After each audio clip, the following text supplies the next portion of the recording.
가지고 제13장 죄의 상태에 있는 인간, 이와 같은 제목으로 잠시 은혜를 받도록 하겠습니다.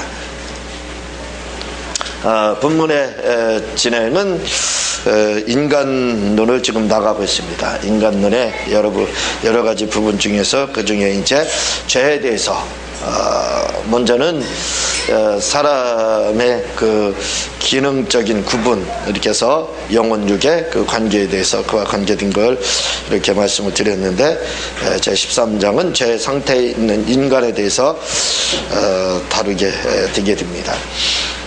죄의 문제가 나오고 있습니다. 그래서 그 죄에 대한 기원에 대해서 말씀을 드리게 됩니다. 이제 철학을 이렇게 발달하다 보니까 철학에서 문제시한 것이 뭐냐면 죄의 그 신의 존재 문제, 신존재, 그리고 또 우리 사람은 누구인가, 또 그러다 보니까 또 존재의 근원은 또 뭐냐, 이런 것들을 따지게 됐습니다. 그런 걸 따지다 보니까 사실 철학이라는 게 그런 문제들을 생각하고 고민하는 것이 바로 철학인데, 그렇게 하다 보니까 인간의 문제에서는 죄가 도대체 뭐냐 하는 그런 문제에 다다르게 됐습니다. 그래서 이 문제에 대해서 좀 한번 철학적으로 해결해 보겠다 해서 이제 여러 가지 이야기를 합니다. 그래서 이제 철학적으로 다 이언론자들은 죄를 뭐라고 이야기를 하냐면, 죄의 기원은 육체로부터 시작되었다, 이렇게 이제 보고, 유한론자들은 죄를 뭐라고 부르냐면 선의 결핍이 바로 죄다, 이제 이렇게 나름대로 결론을 내리게 됩니다. 그리고 소피노자는 뭐라고 죄에 대해서 이야기하냐면, 죄가 뭐냐 할 때 착각의 결과, 그게 바로 죄의식이다. 그러니까 죄라는 게 죄의식, 죄라는 게 뭐냐면 원래는 그렇지 않은데 착각의 결과로다 이 죄가 생겼다, 이제 그렇게 이야기합니다. 또 어떤 분들은 하나님께 대한 열등감, 그 하나님께 대한 열등감, 그게 죄다, 거기에서 죄의식이 나왔다, 이제 죄가 거기서 시작됐다, 이제 나름대로 막 그렇게 주장들을 하고 규명을 하고 정리를 하게 됩니다. 그런가 하면 또 진화론자들은 뭐라고 이야기를 하냐면, 이 죄라는 것은 동물적인 본능을 억제하지 못해서, 그 충동을 억제하지 못한 결과다 라고 이제 이야기를 이렇게 합니다. 그러니까 죄에 대해서 각각 그 개념이 다 다릅니다. 그러니까 그들은 여러 가지를 가리켜서 죄에 대해서 뭐 이런 거다, 그 좀 결핍이다, 또는 하나님께 대한 열등감이다, 동물적인 본능을 억제하지 못해서 그렇다, 그런 결과가 죄다, 이제 나름대로 그런 이야기를, 결론을 이렇게 내립니다. 그러니까 우리도 죄에 대해서 성도들도 많은 고민을 하고 또 회개를 또 많이 하고 이렇게 하지만, 저 믿지 않는 사람들이라 할지라도 그들도 또한 그들 나름대로 죄에 대해서 이런 결론에 이르게 됩니다. 이렇게 이제 죄에 대해서 이야기를 하게 되죠. 그러나 그들의 주장이, 그들이 말하는 그러한 죄는 성경적이지가 못합니다. 성경적인 죄에 대해서 이야기를 하지 못하고 있습니다. 그러나 성경은 죄에 대해서 그렇게 말하지 않고 있습니다. 이 죄에 대해서 성경은 철학적이거나 심리학적이거나 윤리학적인 것이 아니다, 이는 죄의 문제는 바로 신학적인 문제다, 이렇게 이야기를 하게 됩니다. 죄는 신학적인 문제다, 다른 심리학적이고 철학적인 문제로 다, 물론 그런 부분으로 다 죄의 문제를 다 다루려고 했습니다. 그래서 철학자들도 지금 살펴본 것과 같이 나름대로 죄에 대해서 결론을 내리고 죄에 대한 정의를 내리려고 노력을 했습니다. 또 그 심리학자들조차도 그렇게 하고, 또 윤리학자들도 그렇게 했지만 그 정확한 정의를 내리지 못하게 됩니다. 그러나 성경은 분명하게 그 정의를 내리고 있습니다. 그것은 하나님의 약속에 대한 월권 행위와 도전, 반역, 이렇게 보고 있습니다. 죄는 뭐냐? 하나님께 대한 월권행위다. 하나님께 대한 도전과 반역행위가 바로 죄다. 성경은 그렇게 말을 하고 있습니다. 이 성경의 정리가 가장 잘 표현된 죄에 대한 개념이다. 이렇게 우리가 생각을 하면 되게 될 겁니다. 그런데 이 죄에 대해서 또 근래에 와서는 이 문제를 좀 전에 말씀을 드린 적이 있지만 철학의 범주에서 다루려고 노력을 했습니다. 철학적으로 죄의 문제를 해결하려고 노력을 했는데 해결되지 않아요. 그래서 이 죄의 문제를 다시 떠넘겼습니다.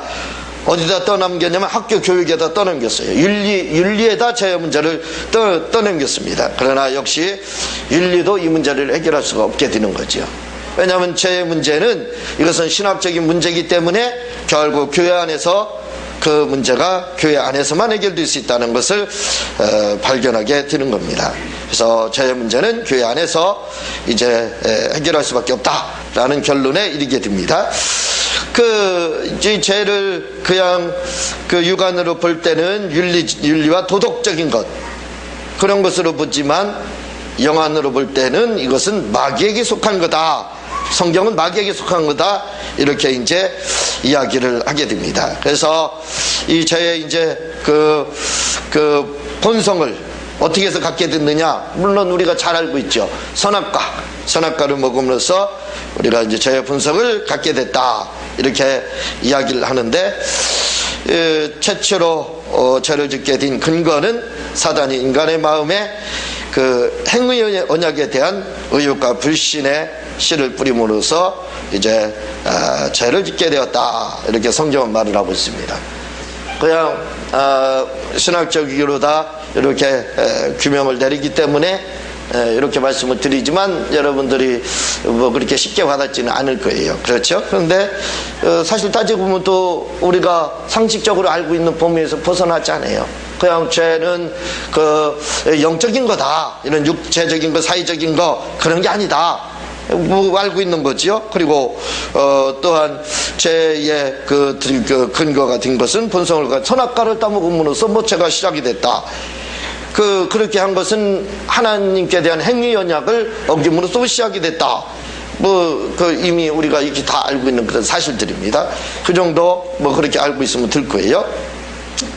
이게 이제 죄의 기원에 대해서 이렇게 다루고 있고, 죄의 본질에 대해서 이야기를 하는데, 죄는 특별한 악이다. 죄의 본질에 대해서 죄는 특별한 악이다. 이렇게 말을 하고 있습니다. 악이라는 것은 그냥 악하다는 거예요. 근데 이것을 사전적으로 표현하면 남에게 피해를 주는 거, 이렇게 이야기를 하거든요. 정도에서 벗어나는 거. 그러니까 죄라는 자체는 악하다. 악한 것이 죄다. 죄라는 자체는 다 악하다 이 말입니다. 그 말이 맞죠? 근데 이렇게 악한데 이 악은 어디에서 왔느냐 하면 죄의 결과에서 악이 왔다 이거죠.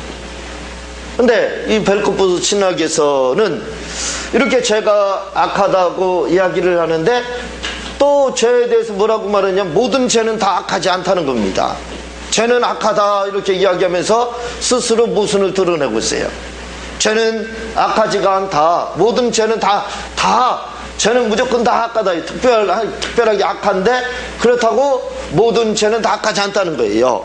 왜 그러면 모든 죄가 다 악하지 않느냐, 악하지 않다 이렇게 이야기를 하느냐면 이 악하다는 거에 이 질병을 포함시킵니다. 질병을. 그러니까 죄의 결과로 다 질병이 왔는데 이 질병이 악하지는 않다는 거예요. 왜? 악하지 않느냐면 마귀로부터 오지 않았다는 거예요. 마귀로부터, 어느 경우에는 마귀로부터 오기는 왔지만 마귀로부터 왔으면 질병이라는 것이 악한 것에 속하는 거죠. 근데 이 벌크프는 질병이라는 자체를 이분은 신학적으로 발달이 되어 있고 이성적으로 굉장히 합리적인 그런 사람일지는 모르지만 영적으로는 문외한입니다. 전혀 알지 못하는 영안이 콱 막혀있는 사람이죠. 그래서 뭐 질병이라는 것은 질병이라는 측면에서 볼 때는 다른 것은 다 악하지만 왜 마귀로부터 왔기 때문에 악하다고 인정을 하지만 질병은 마귀로부터 온 것이 아니라는 거예요.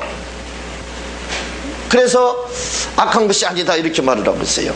그러나 성경은 주님이 질병이 바이러스의 문제 뭐 이렇게 다가가지 않습니다. 또 그 귀신 들린 자를 향해서 또는 안진뱅이를 향해서 또는 그 뭐 어디 이상 있는 사람을 향해서 주님이 말씀하실 때 접근할 때 너는 언제 어떻게 무슨 뭐 때문에 병에 걸렸느냐, 의사는 뭐라고 이야기하느냐.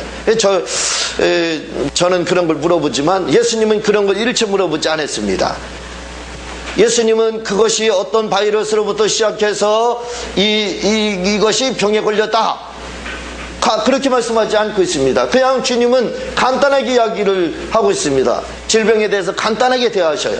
그건 뭐냐면 마귀로부터, 다시 말하면 귀신으로부터 온 거다 이렇게 그냥 그렇게 결론을 내려버립니다. 그리고 주님은 그렇게 결론을 내리고 그 다음에 이 질병에 대해서 선포를 한다든가 안수를 한다든가 아니면 마귀를 쫓음으로써 그 문제를 해결해 주셨습니다. 그러니까 주님은 이 질병에 대한 것도 마귀로부터 왔다 이렇게 취급을 하고 있습니다. 성경이 또 그걸 그렇게 말씀하고 있어요. 그러나 벌크프는 질병의 분야에서는 질병은 마귀로부터 온 것도 있지만 아닌 것도 있다는 겁니다. 요즘 분들도 그렇게 보는 분들이 있죠. 그래서 질병이라는 것은 악한 것이 아니다. 악한 것이 아니기 때문에, 마귀로부터 온 것이 아니기 때문에, 그래서 쟤는 특별한 악을 가지고 있지만 아닌 부분도 있다. 이제 그렇게 주장을 하는데, 제가 말씀을 드렸지만 이분은 영적으로는 문외한입니다. 꽉 막혀 있는 사람이에요. 그래서 이렇게 주장을 한다. 저는 그렇게 생각을 합니다. 그러나 확실한 것은 뭐냐면 그냥 이걸 떼어놓고 생각하면은 죄라는 자체가 다 악한 겁니다. 하나님을 반역하는 거기 때문에, 하나님께 대한 반역이기 때문에 하나님의 뜻을 어기는 겁니다. 율법을 어기는 거예요. 그 율법이 하나님의 뜻이라는 것을 구약에서는 율법이라고 합니다. 율법을 어기는 거고 신약에서는 하나님의 뜻이라 이거죠. 그러니까 말씀이라는 것을 구약적인 표현으로 하면 이것은 율법입니다. 율법을 말씀이라고 하는 거예요. 신약적인 표현에서는 신약은 하나님의 뜻이다 이렇게 이야기를 하는 겁니다. 말씀을. 이렇게 이 이야기를 하고 있어요. 그래서 어쨌든 이 죄는 특별한 악이다 이거죠. 하나님의 말씀 다시 말하면 율법을 어기고 하나님의 뜻을 어기는 건 반항이지 않습니까? 그거에 대한 반역이기 때문에 죄는 악하다 이거죠. 특별히 악하다. 그리고 또는 죄는 절대성을 가지고 있다. 죄는 절대성을 가지고 있습니다. 이 절대성을 가지고 있다는 것은 뭐냐면 죄인 아니면 의인이라는 거예요. 죄를 지은 자가 아니면 죄가 없는 자람 이 말입니다. 그러니까 죄인에 속하든지 의인에 속하든지 둘 중에 하나 속한다는 거예요. 나는 성격이 좋으니까 가운데 있겠다. 나는 의인에도 안 속하고 죄인에도 안 속하고 나는 적당히 가운데 있겠다 그렇게 생각하는데 그렇지 않다는 겁니다. 성경에서는 죄에 대해서 뭐라고 말하냐면 죄는 절대성이라는 거예요. 그래서 절대성이라는 것은 중간지대가 없다는 겁니다. 의인 아니면 죄인이라는 거예요. 그러니까 의인이라는 것은 예수 믿는 사람을 말을 하고 죄인이라는 것은 믿지 않는 경우를 의미하는 거예요. 그러니까 성경에서는 죄라는 것은 뭐냐? 절대성을 가지고 있다. 그래서 의인 아니면 죄인 둘 중에 하나 여기에 속해 있다는 겁니다. 가운데 적당히 중간지대에 있는 것이 아니다 이렇게 이야기를 하고 있습니다. 죄는 하나님의 뜻과 관련된 것이다. 이렇게 이제 하나님과 뜻과 관련된 것, 죄는 하나님의 뜻과 관련된 것, 그 뜻과 관련됐다. 이 뜻이라는 것이 뭐라고 그랬어요? 말씀이라고 그랬습니다. 말씀. 그렇죠. 구약으로 하면 율법에 해당하는 거예요. 율법의 뜻이라는 것은. 그러니까 죄라는 것은 어디에 뭘로 다 그 기준점을 두고 있느냐? 사회적인 죄는 양심이죠. 그 도덕적인 죄는 양심입니다. 그렇죠. 양심에 의해서 내가 좀 잘못했구나, 내가 좀 실수했구나, 그런 양심의 가책, 그게 이제 제 도덕적인 형벌입니다. 양심의 가책은 도덕적인 형벌이죠. 그러니까 양심이에요. 양심이 죄의 척도가 됩니다. 믿지 않는 사람들은 양심이 죄의 척도예요. 그런데 이 양심이라는 것은 획일적이지가 않습니다. 사람마다 다 다르다 이거죠. 그러니까 우리 기독교인들의 그 신앙의 양심이나 또는 예수 믿지 않는 사람들의 그 양심이나 또는 죄인들의 그 양심이나 그 양심이 다 각각 다릅니다. 기준이 없습니다. 어떤 척도가 없습니다. 그러니까 양심으로 기준하면은 어떤 사람은 죄를 짓고도 의로워요. 내가 왜 죄인이냐 그렇게 말하잖아요. 그래서 흉악죄를 저지른 분들 중에서도, 강력범죄를 저지른 사람들 중에서도 아주 뻔뻔한 사람들 많이 있잖아요. 그게 뭐냐면 양심적 도덕적인 측면에서는 양심의 가책이거든요. 형벌이요. 그러니까 도덕적인 측면에서는 나는 이게 죄가 아니다 이거예요. 그런데 다른 사람들은 죄인이라는 거예요. 그게 이해가 안 되는 거예요. 그러니까 나는 무지하다 이 말입니다. 그 척도가 없어요. 그리고 사회적인 분야에서의 죄는 헌법, 또 민법, 이런 교통법, 이런 것들을 어기는 것, 그걸 바로 죄다 이렇게 말을 합니다. 그래서 이런 사회적인 죄를 범했을 때는 교도소에 간다든가 그 형벌이 따르게 되는 거죠. 그런 형벌이 따르게 됩니다.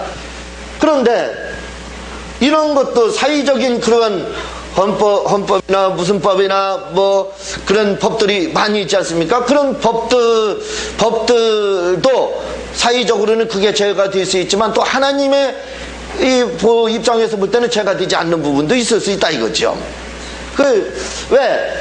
물론 우리는 그런 부분도 굉장히 중요시 여기지만 그 성경에서 죄의 척도는 바로 하나님의 뜻이라는 겁니다. 하나님의 뜻, 하나님의 말씀, 뜻이라는 것은 말씀이다 이 말이죠. 제가 말씀을 드렸잖아요. 말씀이 하나님의 뜻이고 그것이 율법이고 구약에서는 율법이다 이렇게 쓰이고 있어요.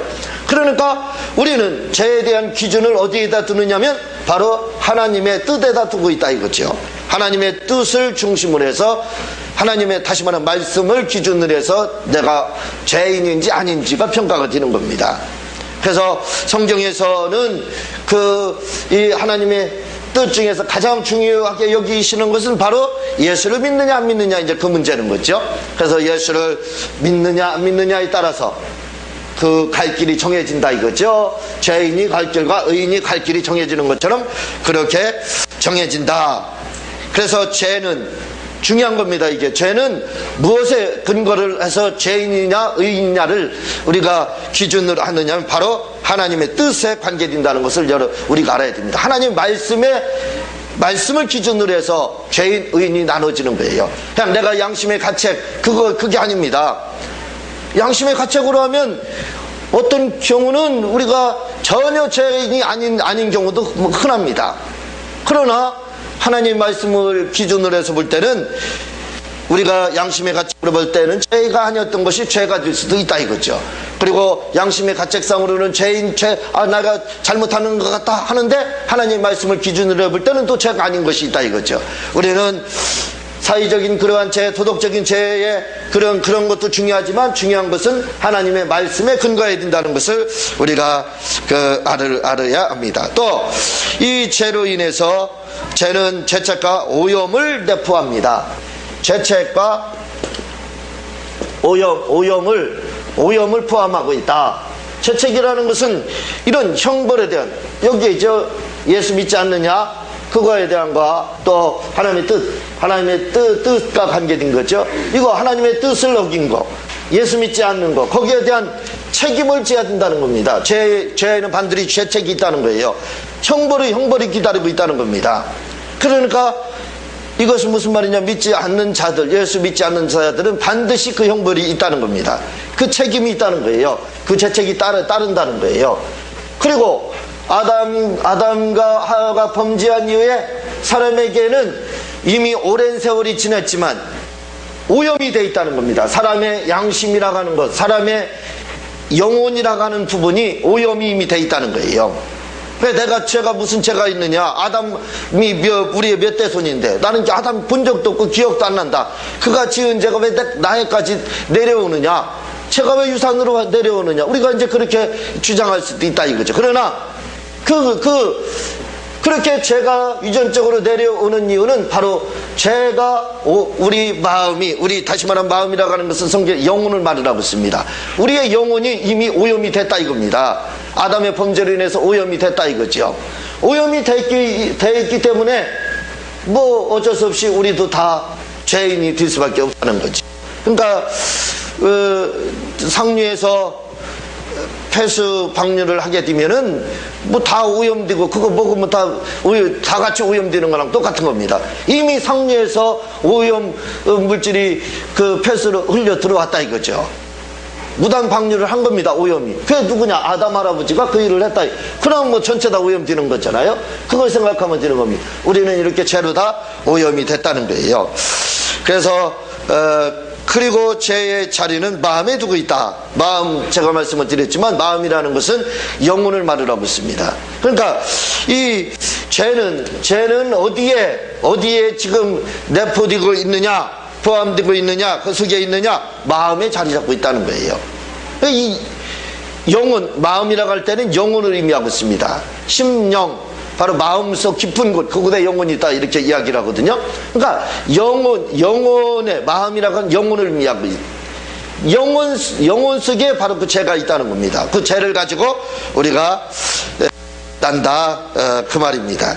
그리고 죄는 외부적 행위만은 아니다. 이 죄에 대해서 외부적 행위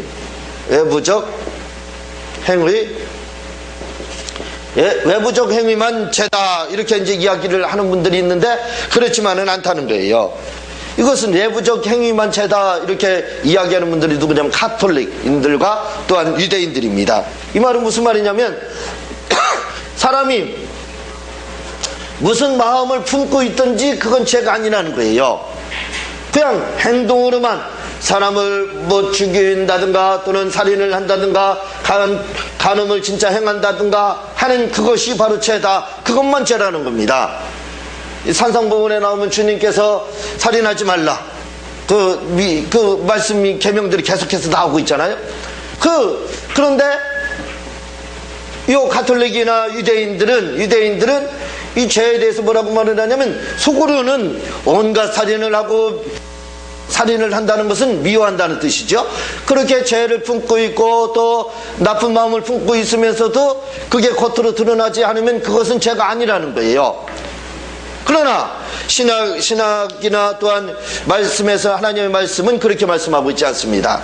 죄에 대해서 뭐라고 말씀하냐면 죄는 이런 행위적인 것뿐만 아니라 내부적인 것, 내적인 것까지도 포함된다 이 말입니다. 마음의 생각까지도 우리는 하게 해야 된다 그 말이에요. 그게 이제 죄의 본질에 대해서 이렇게 이야기를 하고 있습니다. 또 각종 재간이 있는데 당시에 이제 펠라기우스의 재간이 있습니다. 이 어거스틴과 동시대의 사람인데 이 사람하고 막 어거스틴이 변증을 하기 위해서 책을 쓰다 보니까 상당히 많은 책을 썼는데 이 사람들은 원죄를 인정하지 않습니다. 원죄를 인정하지 않고 성악설, 성성선도 아니다. 그냥 중간지대다 이겁니다. 그래서 그럼 죄가 원죄가 없다는 거예요. 사람은 원죄를 가지고 태어나지 않는다는 거예요. 그러면 죄라는 게 뭐냐 할 때는 바로 자유의지의 결과다 이거죠. 잘못 사용한 결과. 그 소산이 바로 죄다. 이제 이렇게 결론을 내리게 됩니다. 요거에 대해서 이제 어거스틴은 굉장히 많은 대항을 해서 바로 원죄에 대한 것이 그래서 나오게 되는 거예요. 원죄 자범죄의 문제가 바로 나오게 됩니다. 다음 시간에 원죄 자범죄에 대해서 이렇게 살펴보도록 하겠습니다. 기도하고 주님 가르친 기도를 마치겠습니다. 하나님 아버지 감사합니다.